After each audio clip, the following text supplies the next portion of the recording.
All right, well, welcome everybody. So Nicole and I agreed that this will be the last one for a little while because July is summertime, August is summertime, September is XPrag. So we'll hopefully see many of you there in Italy. And so we were thinking that the next XPrag wine will take place in October, and it looks like it's going to be Uli Sauerland and Teresa Guasti who will be speaking. And with that, I wish you all a happy summer, and I'll pass the baton to Nicole. That sounded like the end, basically. I know. As I was saying it, I realized that it could be misinterpreted, but it wasn't a garden path. So for now, we're super happy to have Jakub Szymanik present tonight. So I'll do a little intro. I met Jakub in 2009. I remember this very clearly because it was the first conference I ever presented at, and he was an invited speaker. It was this Glaska Poreba workshop on semantics. And at the time, I was already super impressed by the way that Jakub would combine these computational models, logic, and language processing. So I thought this was super unique. And I was really excited about the way that he would combine these different research areas. And he continued to be super successful in this area. So his main domain is quantifiers, but he also recently got this big ERC grant. He just completed it actually, looking both at quantifiers, quantities, their mental representation, and also universals in cognition and language. So this is a really good time, I think, for him to present some of the work that he's done in this area. And we're super happy that you came here, and I really look forward to hearing your latest results on this topic. So the floor is yours. Yeah, I forgot to mention that since 2013, Jakub has joined the faculty of Amsterdam University as a professor. So he's still currently there. Yeah. Yes. So sorry, I need to set up everything.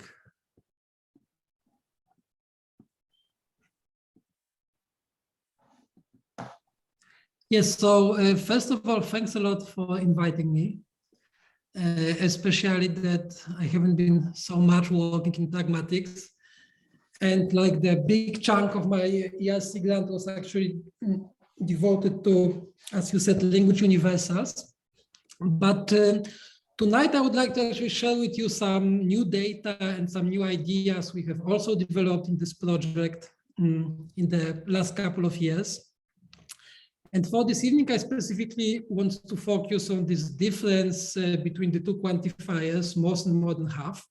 So these are, of course, quantifiers that have been heavily discussed in semantics, right? And there are a few reasons for that. So let me just mention two of them, which are somehow important for me. So those quantifiers, and in general proportional quantifiers, they have played a key role in the development of generalized quantifier theory, because as you may realize, they're actually not definable in first order logic. So that sort of pushed semantic theory and also formal theory of generalized quantifiers to think beyond first order logic, which used to be a standard toolbox of formal semantics and philosophy and logic. So this is one thing, and I'm not gonna focus on that thing in this talk. And another reason why those two quantifiers, I think, gained so much discussions is that they are often a typical case study. And they're often a typical case study to, for instance, investigate verification strategies, right? So this famous paper of Martin Hakel, or semantic representations, like for instance, work by Pietrowski and Leeds, where they use most. And this is often actually done under more or less explicit assumption that those two quantifiers are truth conditionally equivalent. And this is something I would like to look into today with you. And of course, what it means, it basically means that they are true in the same situations, they are true in the same models. And if you think about that, then this is often in one how the meaning of those two quantifiers sort of classically represented. So basically the idea is that the sentence most of A's are B's means exactly the same what the sentence more than half of A's are B's and vice versa. And what I want to do today, I want to actually challenge this assumption and see how far I can go and how convincing I can be. And I'm curious, what's your reaction going to be? So let's maybe start talking a little bit more about that, right? So even though people in general, I think, assume that those two quantifiers are equivalent, people have noticed for at least some time now that most is used differently than more than half, right? So here's, for instance, research by Stephanie Salt, where she looked into the corpus and realized that while the quantifier more than half is often used with proportions called to 50%, the distribution of most is much broader and it often means significantly more than half, right? So there's a difference in use. And she also, like, for instance, pointed out that when you are talking about proportions near to 50%, then using most in English sounds a bit strange, a bit odd. So maybe you would never say that most Americans are female, even though it is true that more than half of Americans are female, right? But it's a bit slightly above 50%. So it seems that most this is not the way people use most in that context. So, right? So there's a difference in use between those two quantifiers. So in this project, we've been actually thinking, so can you extend this data and can you also look like into sort of the way people mentally represent quantifiers? Can you try to derive that from the data, infer it from the data, and to sort of model the thresholds quite directly, right? So to see that basically, if you would like to see something similar to what Salt observed, you would expect that somehow the threshold of more than half will be close to 50%, and the threshold of most will be at least on average higher. And this is what I'm presenting here is basically the work that Sonia Ramotowska have developed in her PhD. And here's one figure from that work.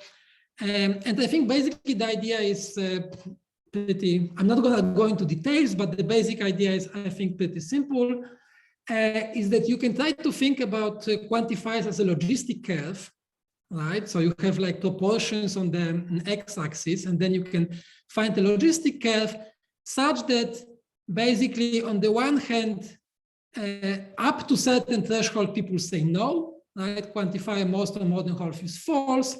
And then people switch at some point, and then they start saying yes, right? And you want to fit to the data, you want to fit this logistic curve, and you want to find out what is this exact point where people switch. This is the very basic idea. And this is what Sonia did in a couple of her experiments. And basically what we see here, we see the figure for more than half, right? So the pink line is sort of the average, and you see it lies almost exactly on 50%. And then if you look at more than half, then you see, well, it's almost the same place, but actually it's not. It's a bit, the average is a bit shifted to the right. And you also see these gray lines. I don't know if you can see it, but probably you can see it. So there's a much wider distribution, right? So there's much wider variation. And actually, if you look at average thresholds in this data set or similar experiments, then, well, it's 50% for more than half, right? So people really interpret half as half, and it's around 53% for most. So it's more. So, well, so this is the idea that even in this kind of verification task, if you collect the data and infer the threshold, then you will see the difference between more than half and most, even if it's done in a very abstract setting. So this was done in a very abstract setting, and that was also it replicates in a different experimental design. So that seems to be like a robust finding. And I think what's also interesting, this is also work by Sonia, right? So if these are mental internal representation of meaning of those two quantifiers, and if they are in some sense independent on the context, then you would like them to be stable in time, right? So if people like change the meaning of functional words like every 2 days or every 3 days, and it's not stable, then you could be kind of skeptical about these uncovered thresholds. So one thing that again Sonia did, she repeated experiments with 2-week break in between. And so that's on the x-axis is threshold session 1, the y-axis is threshold session 2. And what she found that for these two quantifiers, the thresholds are actually pretty stable. So there's a high correlation between thresholds uncovered in the first experiment and thresholds uncovered in the second experiment.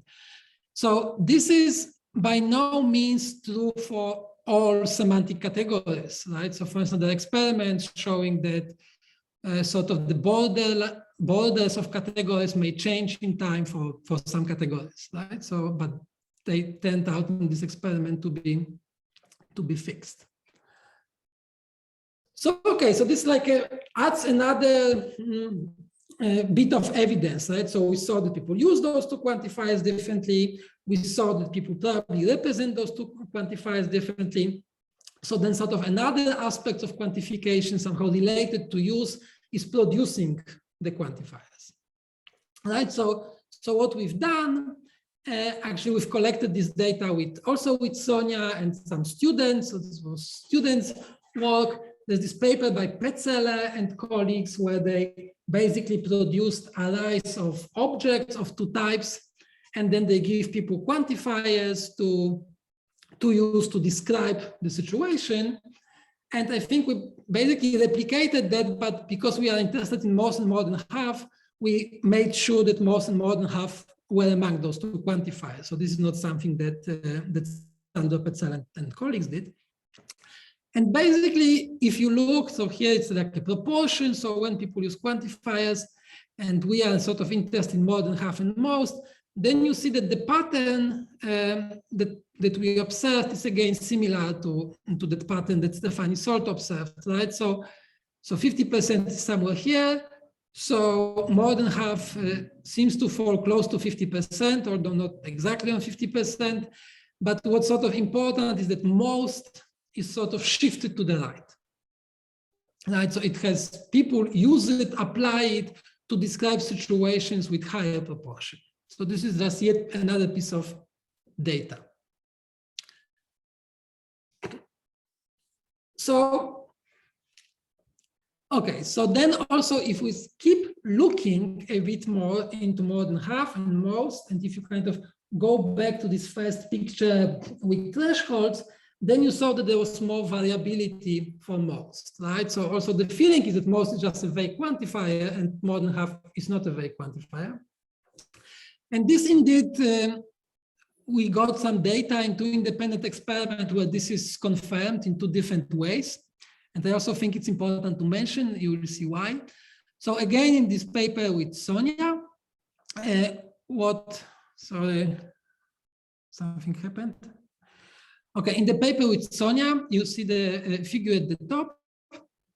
What we did, we looked at reaction times, and we looked how these reaction times change when the judgment that subjects are supposed to do is getting closer or further away from the threshold, right?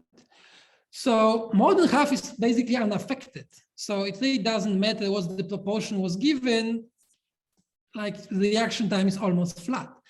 But for more than half, the red lines, the reaction times are actually growing when the proportion is closer to 50%. So that suggests that the decision is harder when the proportion is closer to 50%. So subject might be hesitating, right? Whether most is a good description or not. So there's again a difference between more than half and most.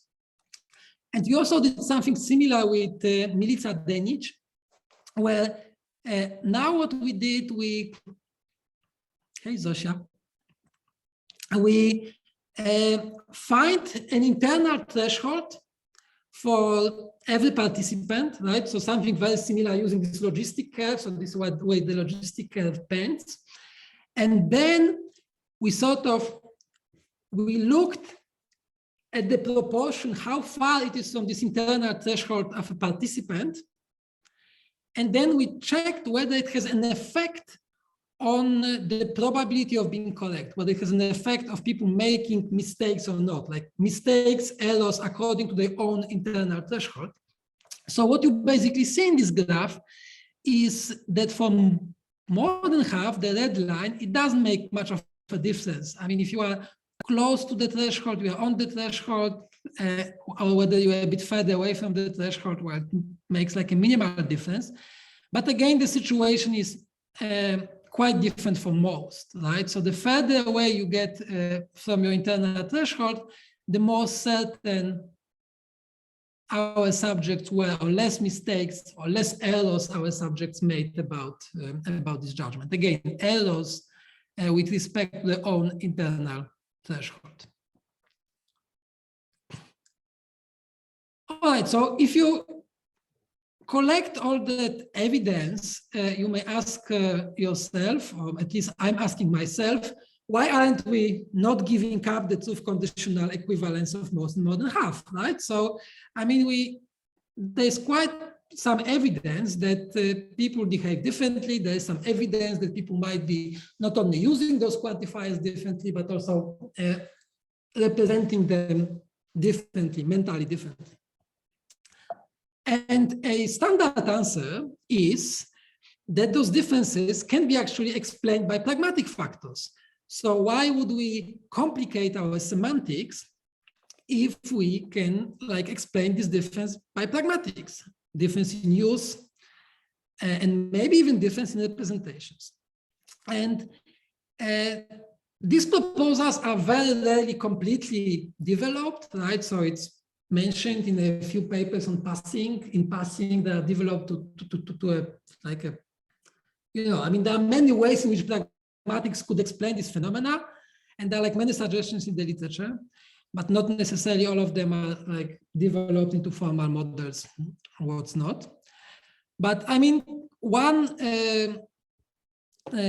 case where it is developed, this claim is actually in the paper by Horn.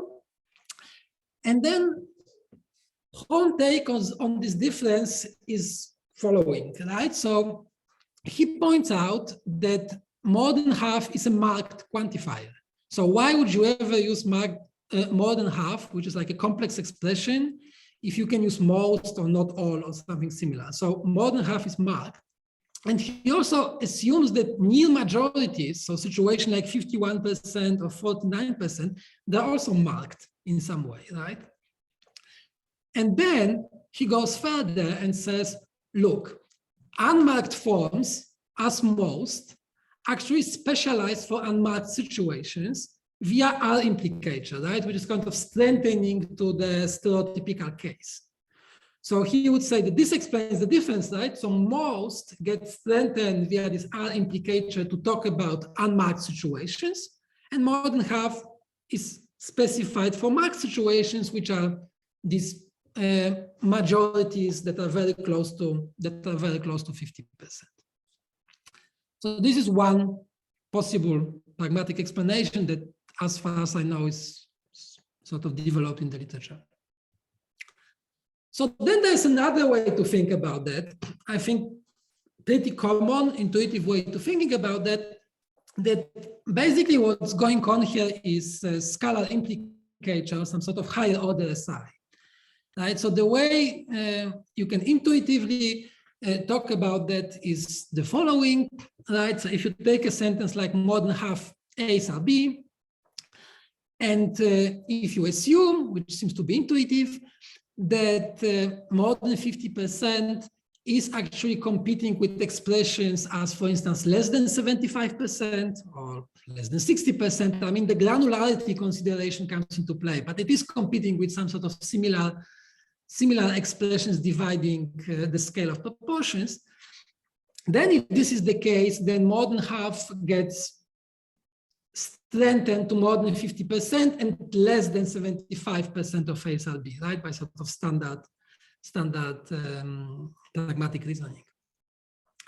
And then, I mean, like sort of this impacts most ASLB because now most ASLB have 2 as a competitor, right? So by sort of negating 2, most get strengthened to something like more than 75% of ASLB. Of course, 75% is just an example, right? So you should plug into this place like some other higher proportion than 50% that can compete with more than half. So this is more or less sort of intuitive where you can try to understand why most, when we observed most with higher proportions. So you can actually formalize that pragmatic explanation, right? So you can make some things precise by embedding into computational model. This is the work I did with Fausto Carcassi, and I'm not gonna to walk you through our computational model. It's it's like quite some details, and this is like half an hour talk, and it's in the evening. But I just give you 2 basic properties, right? So this is like an LSA model, which is based on 2 independently motivated ideas.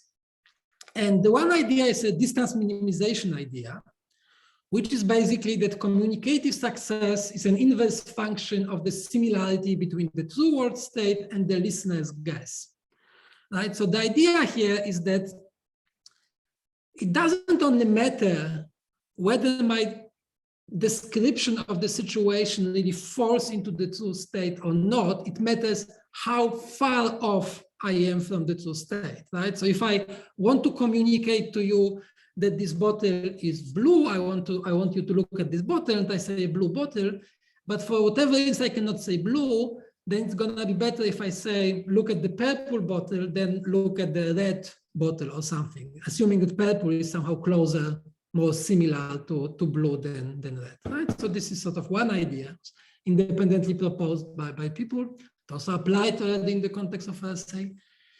And the other idea is actually this idea that allows you to find a competitor for more than half, something like more than 75%, right?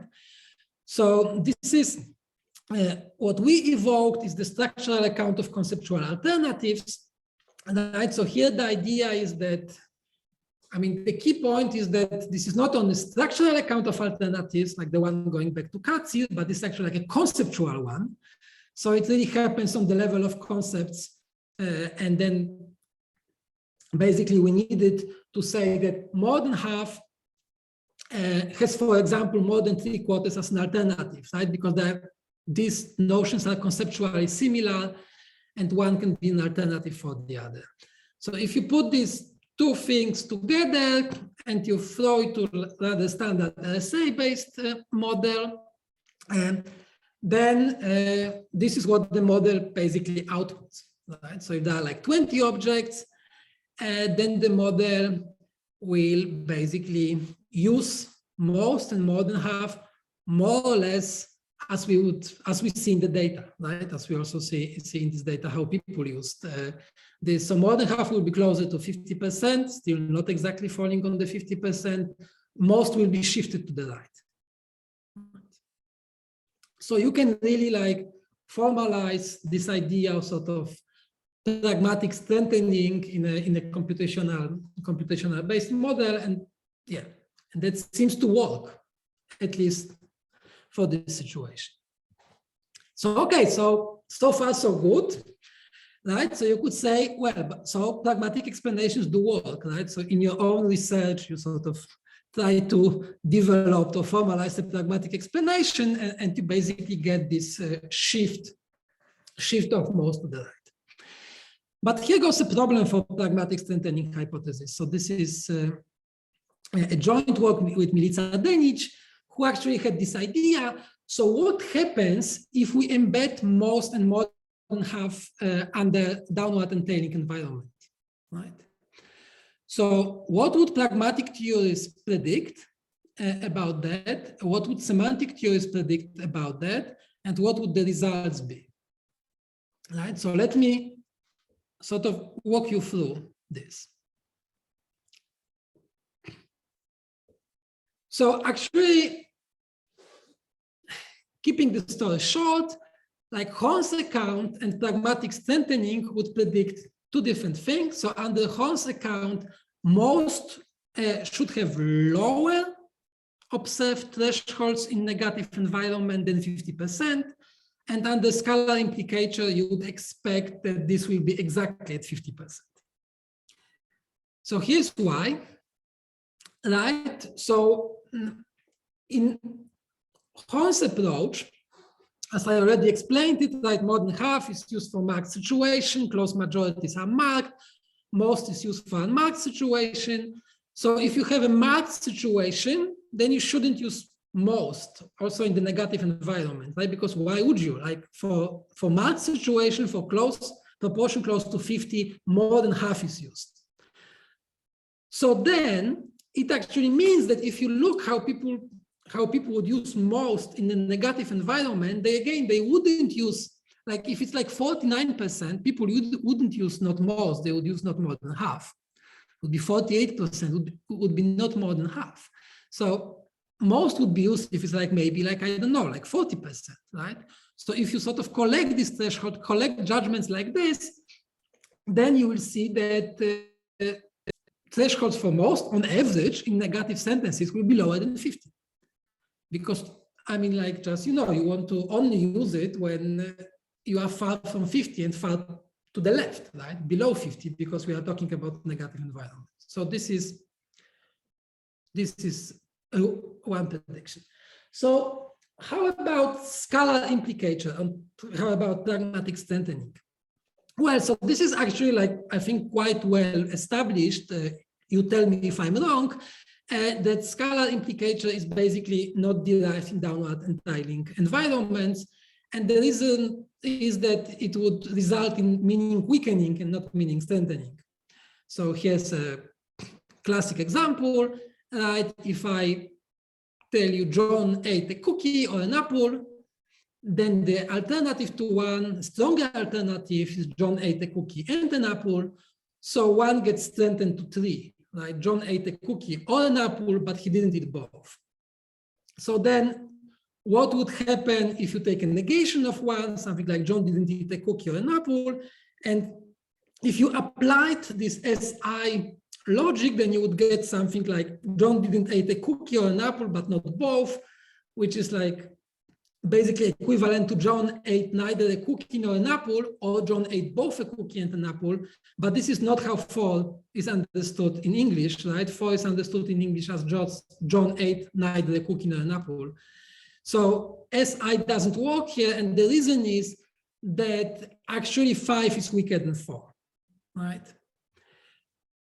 So the bottom line here is that if you look at pragmatics, then it does predict that in positive environments, most we will observe higher thresholds for most than for more than half. So that seems to explain lots of our findings. And when it comes to negative environments, that sort of depends. The predictions might depend on the specific pragmatic theory, but basically it either assumes that the observed thresholds for most should be lower than the observed thresholds for more than half, like in the case of Horn, or it suggests that there should be no difference between most and more than half in the downward entailing environment, and in both cases it should be 50%. So these are the predictions. So, okay, so of course, I mean, once you get this, you can go and test. So this is what we did with Milica. So basically did 2 experiments, but the findings are robust. So let me just give you the findings. You already, I mean, from sort of my introduction, you know, I mean, you can guess easily what we found, right? So what we basically found is the following. So here is in the sort of upper panel, you have negative situation, and in the bottom panel you have positive situation. So downward entitling environment, I think we did 2 experiments. So in one it was just negation. It's not the case that more than half, or it's not the case that most of ASRB. And another experiment was like embedding under negative quantifiers. So no boy did something to most or to more than half of his blah, blah, blah. So this is basically what we see, right? So we use this sort of logistic trick to compute the thresholds. And yeah, so let's start from the positive environments, because maybe this is the typical thing. So again, we see that, okay, more than half falls on 50%, more or less. And most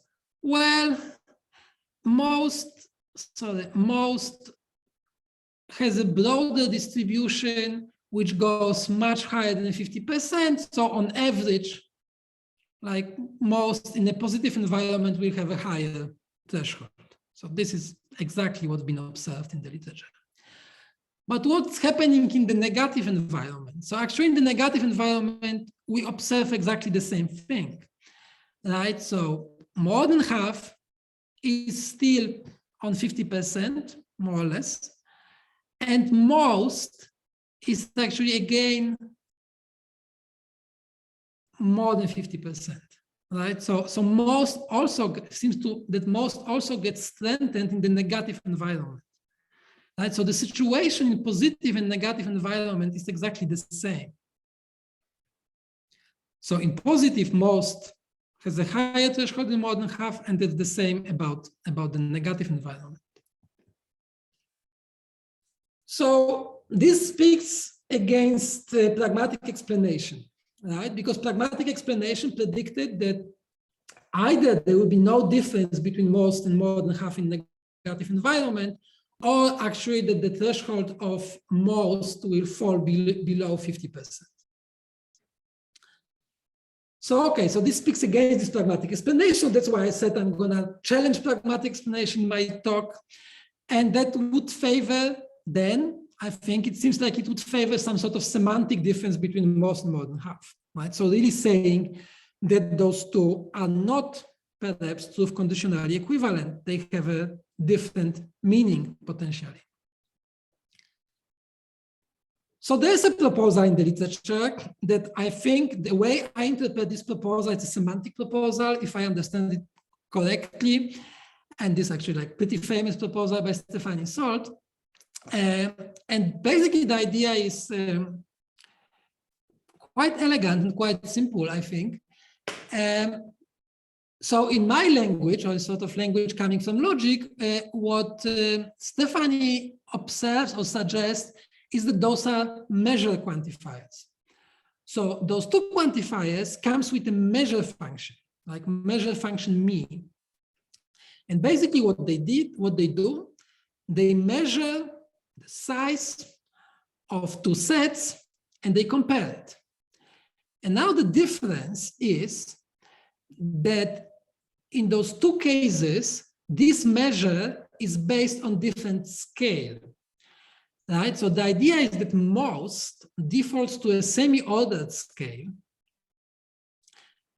and more than half cannot do that because semi-ordered scale is not supporting, basically it's not supporting division, it doesn't have zero, so it's sort of not precise enough to support more than half. So more than half cannot really fall on that scale. So this is the sort of semantic idea, right? So these are they have two different meanings. And that actually works, right? Because if you take not most, then basically what you will get is that, I mean, you just take negation of this thing, and negation of this thing means that, well, either A minus B, the measure of A minus B on that scale is greater than the measure of A times B, or those two, the values of those two measurements are indistinguishable, right? So this first thing, like this thing, will actually, like what it give you, it will give you that if you observe thresholds, that again the thresholds for most will be going up if you look at this, if you look at this definition. So one other thing is that it also it is compatible with vagueness, right? It's compatible with vagueness due to this semi-ordered scale. And this is also how Stefanie Solt is for instance, making this link between semi-ordered scale and approximate number sense, so the way that we perceive numerosities in a vague, imprecise way that is proportional to the size. So that can actually explain vagueness. So I think this is a nice, at least first step towards having this sort of alternative explanation to the different behavior of those two quantifiers that is not without really assuming that they are truth conditionally equivalent. So what does it all mean? Right? I mean, just what are a few lessons I'm trying to derive from this? Right. So one lesson is that there's yet another possibility.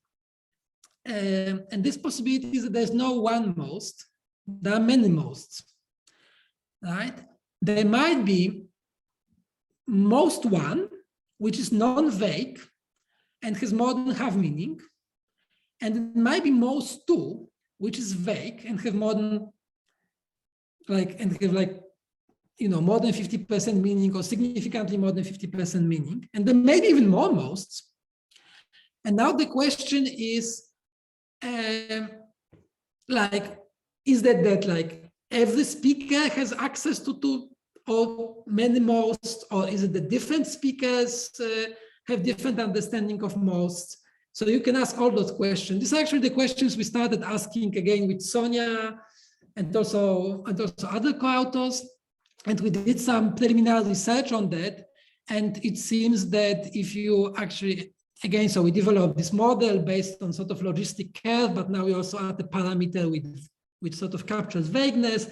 And if you start fitting this with the data, then it seems that if you start to cluster subjects, then it seems that we see more than one cluster. So it might be that actually there are really more than one meaning of most in the data.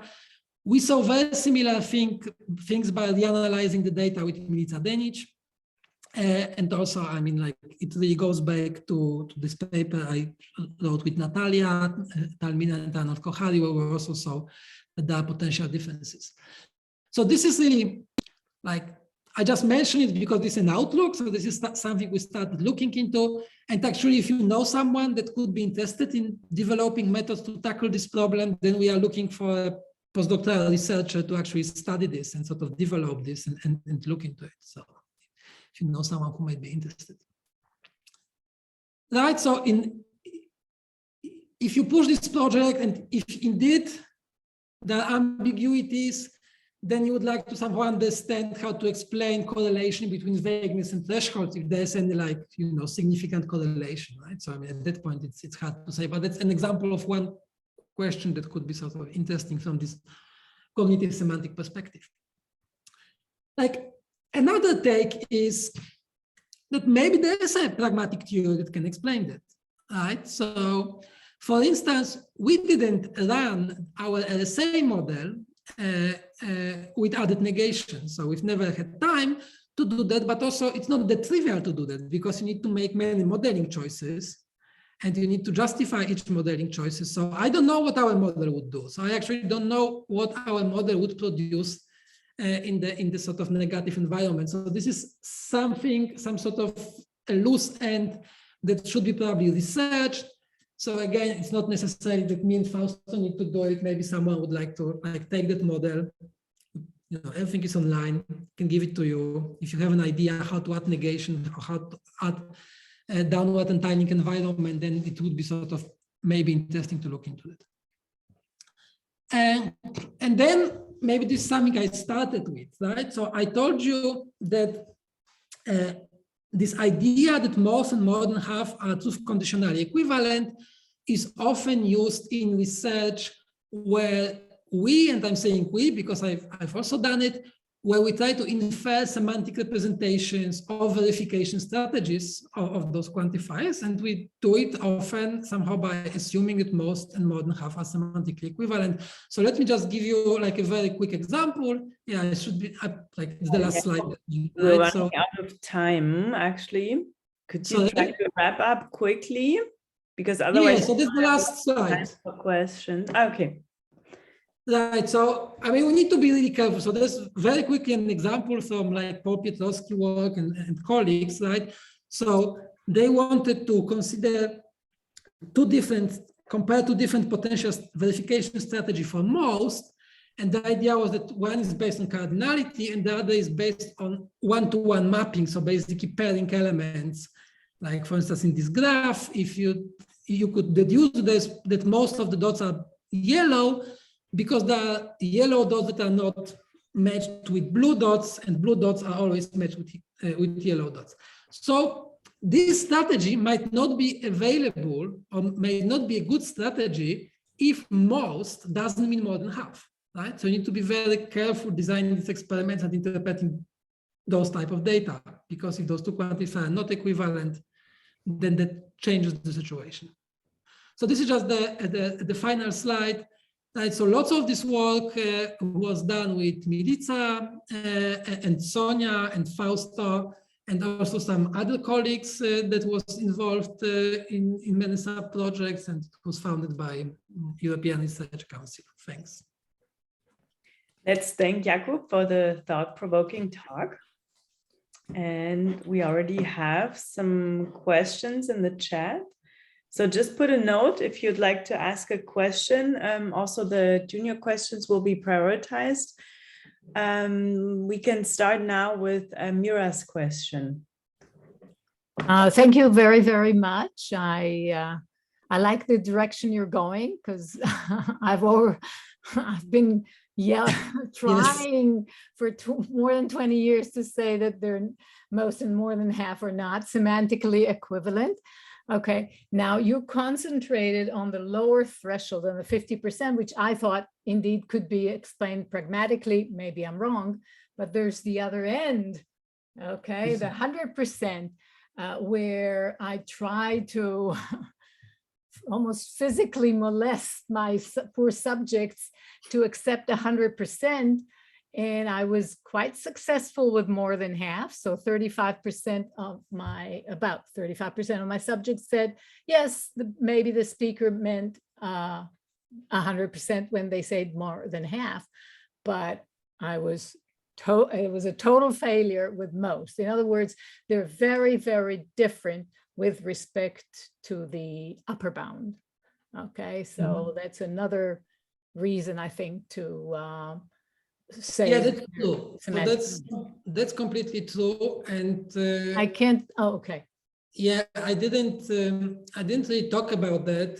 I think we made some remarks in this LSA paper, but basically, as you see from the graph, I mean, the model doesn't give like sort of, it doesn't give a strong difference. It doesn't show a strong difference between most and more than half when it comes to sort of upper bound. Right. This is when you're asking, this is production, isn't it? This is production. Okay, of course, because more than half like smaller quantities, of course.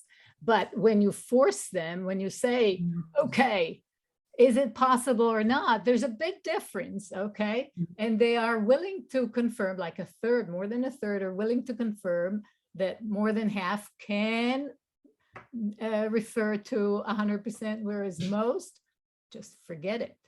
So that's a big difference. Yeah, production, I'm not surprised at all. Yeah.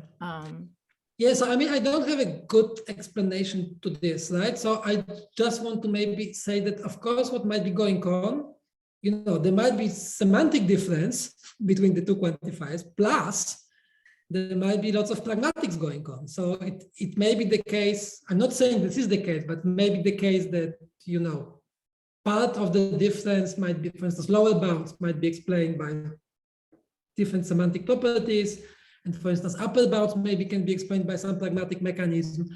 So, I mean, there are many possibilities. So I don't have an answer, basically, right? Anyway, but that's thank you for your talk. But you're right. That's something that one should think about. Yes, please do. Could you maybe unshare your screen, Jakub, so that we see everyone? And then Ira has a question. Actually, my question is almost identical to Mira's, which is, I mean, just to make the point that it seems that more than half is really lower bounded and not at all upper bounded. So that would explain why the 100% case would be convenient, or, you know, would still work with more than half. People aren't even paying attention to the upper bound, whereas with most, I remember when Mira wrote about most, she was surprised even that that most produced scalar implicature cases when you had 100%. So I'm not really adding much. I mean, it seems like you've gone and you know, you've taken you've looked at indirect, you know, you've looked at the case indirectly by considering negative cases. But if you just do a straight ahead scalar task, you know, you could probably, you know, it seems to confirm the idea that they're different semantically in terms of their lower and upper bounds. But so I'm not really adding much to the conversation just today.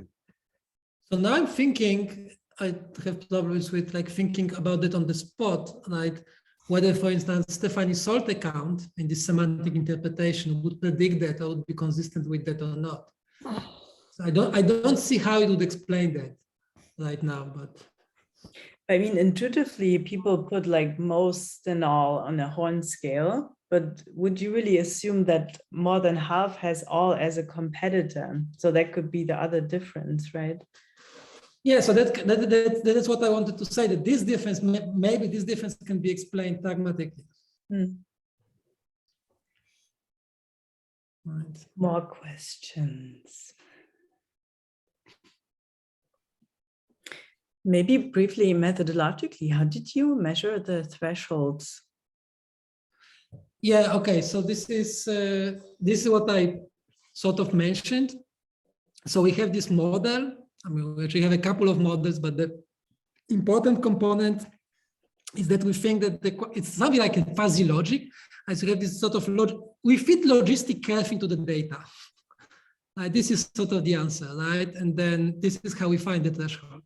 So we find the moment in the data when people go from saying no to saying yes in like an upward case, and in the downward case, vice versa. And we do it like, yeah, we do it in a few versions, like the simplest version, just logistic curve, but also Sonia did some work where it is embedded with like a DDM model, which makes things a bit more complicated. But the basic idea is there's sort of this logistic curve that we fit.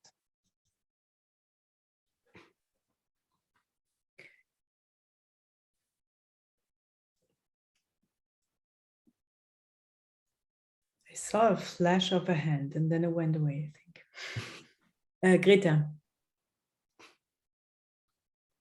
Yeah, thank you so much. Very, very interesting. I have just a curiosity whether you think that this might be true for all languages, or whether your model might expect that there are cross-linguistic differences in this, as it has been shown for other quantifiers. Well, so I think, of course, it can be true about other languages, right? But also, as far as I know, different languages have sort of, I mean, so for instance, as far as I know, most, it's not in the repertoire of every language. So different languages may have different quantifiers, different proportional quantifiers, right? So it may, in that sense, it may be language specific. But yes, it might be that proportional quantifiers in general, in languages, they don't mean what logicians would like them to mean. Because you assess specifically English, right? Yeah, so we looked at the English case, right? So we sort of, that's what we did. Okay. But yeah, of course, it would be, yeah, it's always interesting to look into other languages. Thank you. Question by Martin. Yeah, so my hand flashed and then went away. I was trying to follow up on this discussion on the 100% case.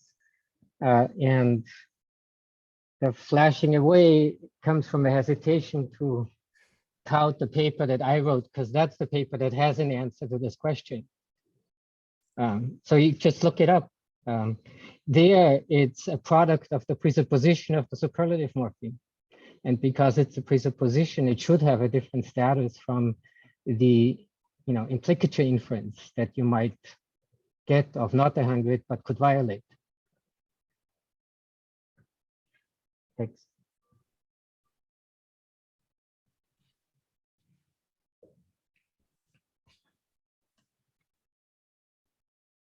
I have one more small question. You assume that not most is unmarked, but then with the negation, it's also a marked statement, right? So when you talked about this Horn story of like, not most should be used for the prototypical instance, but you could argue that due to the negation, it's also marked. Yes, I think maybe the way I presented on the slides weren't the most helpful, because I use this not most notation, right? But somehow my idea was using most in downward entailing situations. So not necessarily, I mean, okay, it would be not most, but doesn't need to be not most, maybe most embedded in downward entailing environment. So it doesn't need to be negation. So then I think you would still, on that account, I mean, I wonder what Horn would say, right? But then I think on that account, you would still think that most is unmarked. It's too bad he's usually here all the time, actually. Yeah, so that's too bad, right? Because... But we have a recording, so. And Judith has another question. Can you hear me? Yes. Hi, Jakub. Yeah, thanks for this very interesting talk. So I guess I was wondering, with regards to the issue of like deciding whether an ambiguity account is possible or best supported, or if we really want to assume basically a consistent semantics across the different quantifiers, but a different one for each, or etc.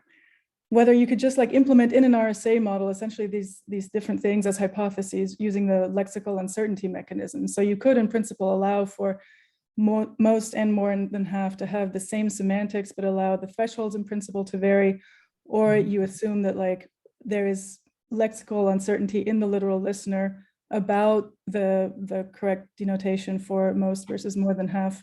And that can either vary within individual or within context. So I was surprised that Herb, who I think was floating around here at some point, didn't bring up some of this old like Hermann data showing that like quantifiers are also, the interpretation of quantifiers is very much dependent too on the domain that you use them in.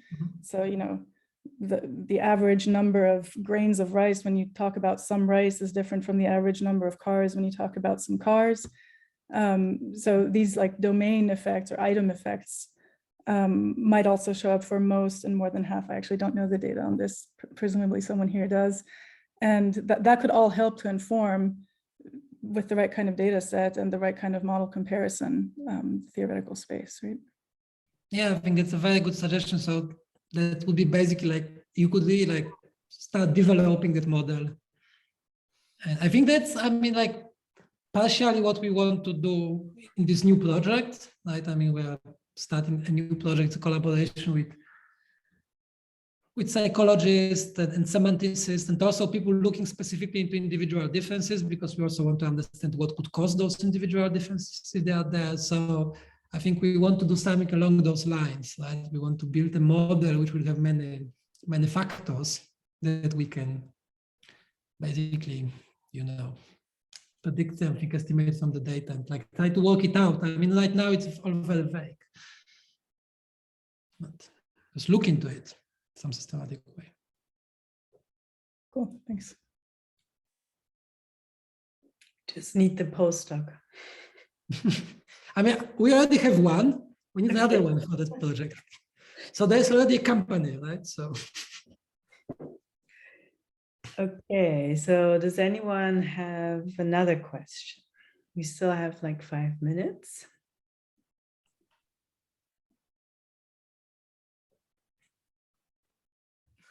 Mira, yeah.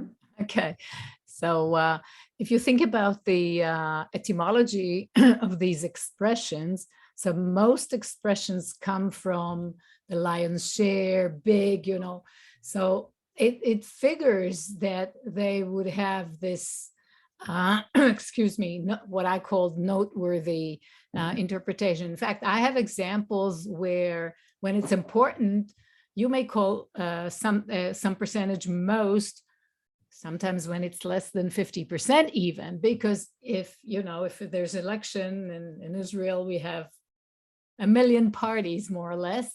So nobody wins with, if you may have 41%, then that's a majority, okay, it's most. So in other words, but nobody would say more than half. Okay, so more than half seems to me like to be more objective, like there's a reference point of 50%, whereas most still carries on its back its past as, oh, I'm the lion's share, I'm the important, I'm noteworthy. And this is why I have funny examples where people say about things that are more than 50 of that, 52%, people say, that's not most, because it's not important, it's not big enough, it's not noteworthy enough. So I think we should bear this in mind too. Yeah, but I think, I think about your paper, right, that from sort of your account, you would also predict, correct me if I'm wrong, but I think you would also predict that in this downward entailing environments, most would have thresholds that are lower than 50%, because again, that would be these noteworthy situations that go, that deviate a lot from 50%.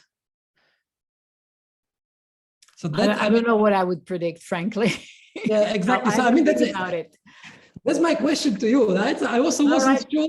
I wasn't sure what to predict from this noteworthiness, but my sense is, that's why I didn't talk about it, because I'm not sure what the prediction will be, but my sense is that the prediction will be very similar.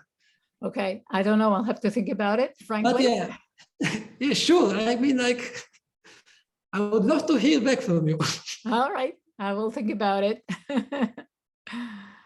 And I'll also send you another paper from 2014 where I have a formal account.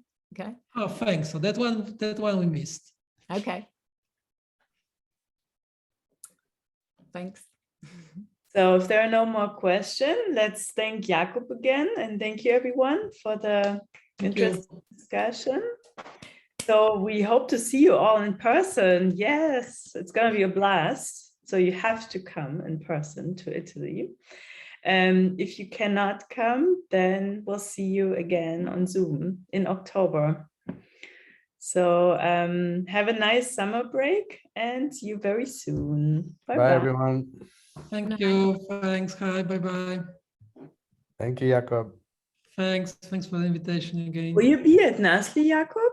I'll be at NASLI. You're also at Yeah, NASLI. me too. Nice. Yes. So see you in what, 2 weeks? Earlier even. Yeah, no, no. I think it's a little less than 2 weeks, right? Yeah, I think it's the next weekend. Yes. But hopefully we see each other in Los Angeles. Yeah. This makes me think I should maybe drive down or fly down. Stop the recording, maybe. Oh, sorry. Stop the recording. I already know you are not something. coming, right? Because you told me in an email. Yeah, I'm not. So I'm not coming. I wasn't planning on going to NASLI.